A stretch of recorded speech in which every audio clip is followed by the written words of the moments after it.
पलिटिक्सनि बाथ्रा रायजो राजा नोंथांमोनना होमबा दा समाव बेखायनो नोंथांमोननि सेराव मोननै भिडिअ लानानै फैदों आङो। गिबियाव नोंथांमोना मानगोनां प्रमद बर' सारनि बुंनाय बिबुंथिखौ खोनासंग्रोदो, बिनि उनावहाय मोनसे भिडिअखौ नोंथांमोना कमप्लिटलि खोनासंजोबानो जाबाय, लोगोसे मोनदांनाय बाथ्राफोरखौ कमेन्ट बक्सनि गेजेरजों फोरमायहरनो दाबाव।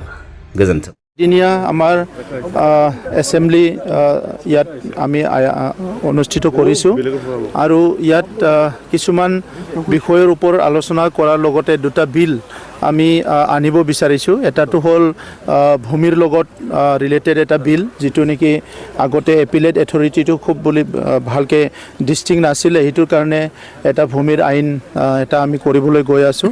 ছেকেণ্ডটো হৈছে আমাৰ যিটো ফ্লাড জ'নিং এটা বিল আমি আনিব বিচাৰিছোঁ। এই দুটা বিলক লৈয়ে আমি বিশেষকৈ এই আমাৰ ছেশ্যনটো এইবাৰ মানে অনুষ্ঠিত কৰা হৈছে।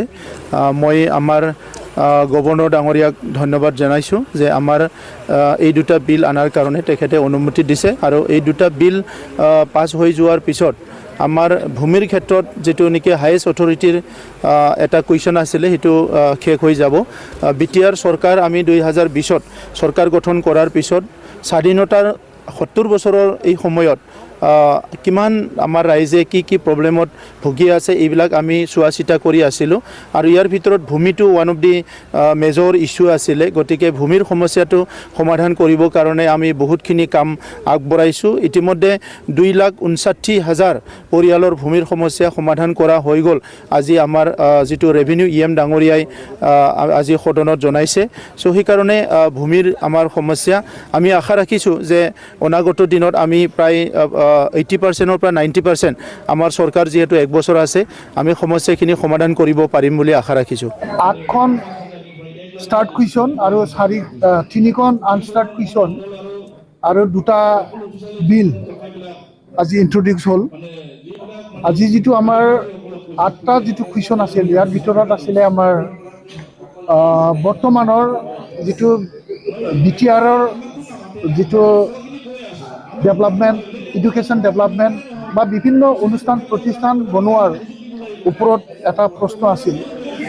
সেইটোৰ যিটো দেখা গ'ল আজি BTCৰ CEM প্ৰমোদ বড়ো ডাঙৰীয়াই আজি হাউচত নিজেই মানে ক'ব লগা হ'ল যে আমাৰ এই খুব কম সময়ৰ ভিতৰত বিটিআৰ চুক্তিৰ সকলো দফাবোৰ ৰূপায়ণ কৰাটো সম্ভৱ নহয়। হয়, আমি স্বীকাৰ কৰিছোঁ যে সকলোখিনি বা অল ৰাউণ্ড ইমপ্লিমেণ্টেশ্যন হোৱা নাই, আজি তেওঁ স্বীকাৰ কৰিব লগা হ'ল। আৰু আমি আজি খুব খুচি হ'লোঁ যে বৰ্তমানলৈকে তেওঁলোকে যিটো মানে প্ৰজেক্ট প্ৰপ'জাল এপ্ৰুভেল হ'ল, আজিও এপ্ৰুভেল হোৱাতেই আছে। আজি মাত্ৰ 3টা মানে পেকেজৰ টেণ্ডাৰৰ প্ৰচেছত আগবাঢ়িছে বুলি আজি লিখিতভাৱে তেওঁলোকে আমাক লিখি দিলে, উত্তৰ দিলে। বাকীখিনি এপ্ৰুভ হোৱাৰ অপেক্ষাত, আৰু বাকী মানে ইন প্ৰিন্সিপল এগ্ৰী তেনেকুৱা ডেভেলপমেণ্টেল পেকেজৰ তেওঁলোকে আমাক আজি অৱগত কৰিছে, খুব সীমিত স্কিমৰ। কিন্তু যিবোৰ আমাৰ ইউনিভাৰ্চিটিৰ কথা, ৰেলৱে কচ ফেক্টৰীৰ কথা, NITৰ কথা, নৱোদয়া স্কুল বনোৱাৰ কথা, বিভিন্ন স্পৰ্টছ ইউনিভাৰ্চিটিৰ কথা, এইবিলাক কথাটো আজিৰ দিনত ইমপ্লিমেণ্ট হোৱা এটাও তেওঁলোকে লিখিতভাৱে আমাক দিব নোৱাৰিলে, আৰু তেওঁলোকে এইবিলাক মানে হ'বহে। আমি প্ৰপ'জাল পঠাইছোঁ, প্ৰপ'জালতেই আজি সীমাবদ্ধ হৈ থকাটো আজিৰ ছেশ্যনৰ জৰিয়তে তেখেতসকলৰ পৰা আমি আদায় কৰিব পাৰিলোঁ। আৰু যিটো মাৰ্টিয়াৰ্ছৰ বিষয়ে আমি এক্সপ্ৰেছৰ কথাটো আমি উল্লেখ কৰিছিলোঁ, এই উল্লেখৰ ক্ষেত্ৰত তেওঁলোকে ক'লে যে আমাৰ ইতিমধ্যে যোৱা বছৰৰ যিটো বাজেট আছিলে, ইয়াৰ 25 কোটি টকা এইটো অলৰেডি দিয়া হ'ল। বৰ্তমান 10 কোটি টকা এতিয়াও মানে লিষ্টখন ফাইনেল হোৱা নাই, প্ৰিপাৰেশ্যনৰ মানে অৱস্থাত আছে। এইটো এপ্ৰুভেল পোৱাৰ পিছতে আমি দিব পাৰিম, তেনেকুৱা হ'ল। যিটো স্পীকাৰৰ সন্মুখতেই কমিটমেণ্ট দিয়া আমাৰ প্ৰমোদ বড়ো ডাঙৰীয়া আজিও এটা কমিটমেণ্ট দিছিল যে তথ্যবিলাক আমি আপোনালোকক দিম। তো আজি আমি কৈছোঁ যে আপোনালোকে লাষ্ট ছেশ্যনত যিটো আপুনি তথ্য দিব লাগিছিলে গভৰ্ণমেণ্ট অফ ইণ্ডিয়াৰ ইণ্টাৰ মিনিষ্টেৰিয়েল যিটো ডিছকাশ্যন মিটিং পজিবিলিটি ৰিপৰ্ট যিটো বিটিআৰ চুক্তিৰ দফাবোৰৰ যিটো আমাৰ ডেভেলপমেণ্টৰ যিটো এনেক্সাৰ 2, 3, 4 যিটো লিষ্ট আছিল ইয়াৰ ফিজিবিলিটি ৰিপৰ্ট মিটিঙত চব নেগেটিভ আহিছিল। এইটো পজিটিভ চব হৈ গ'ল বুলি আপুনি যে আমাক কৈছিলে ইয়াৰ তথ্য আমি দিম বুলি কৈছিল, ক'ত আপুনি কিয় দিব পৰা নাই? আজি টেবুলত আমি বিচাৰিলোঁ, আজিও নাপালোঁ।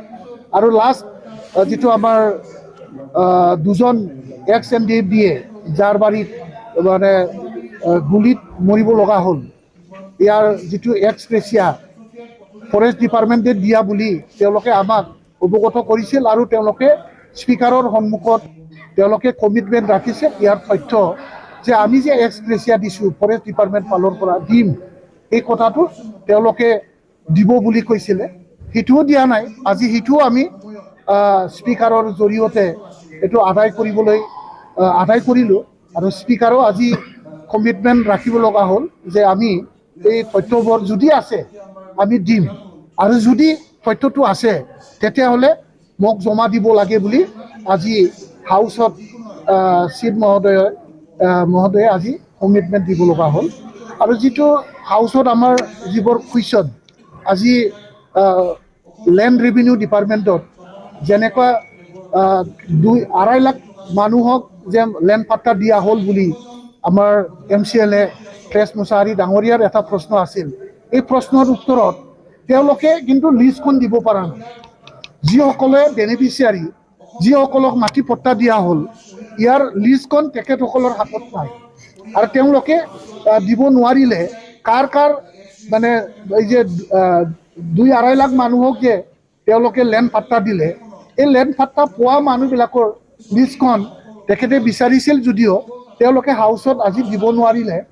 আৰু বাৰে বাৰে আমাৰ MCLA মহোদয়ে লিষ্টখন বিচাৰাৰ ক্ষেত্ৰত মানে EM ডাঙৰীয়াই ক'লে যে আপোনালোকে প্ৰত্যেকটা চাৰ্কেল অফিচত গ'লেই আপোনালোকে লিষ্টখন পাব।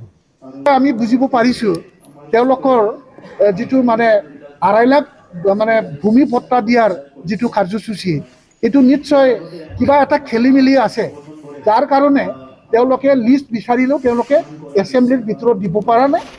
আৰু আমাৰ মাননীয় MCLA মহোদয়ক চাৰ্কেল অফিচৰ পৰাহে লিষ্টখন কালেকশ্যন কৰিব দিয়াটো খুব অগণতান্ত্ৰিক হৈছে।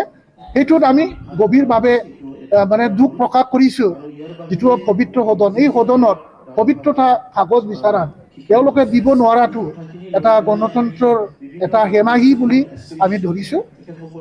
আজি ঠিক তেনেকৈ আমাৰ বহুত ভাল ভাল কুৱেশ্যন আছিল, এই কুৱেশ্যনবোৰৰ উত্তৰ আমি সঠিককৈ পাব পৰা নাই আৰু যিসকল গভৰ্ণমেণ্টত আছে তেখেতসকলে আজি সঠিকভাৱে আমাৰ প্ৰশ্নৰ উত্তৰবিলাক দিব পৰা নাই।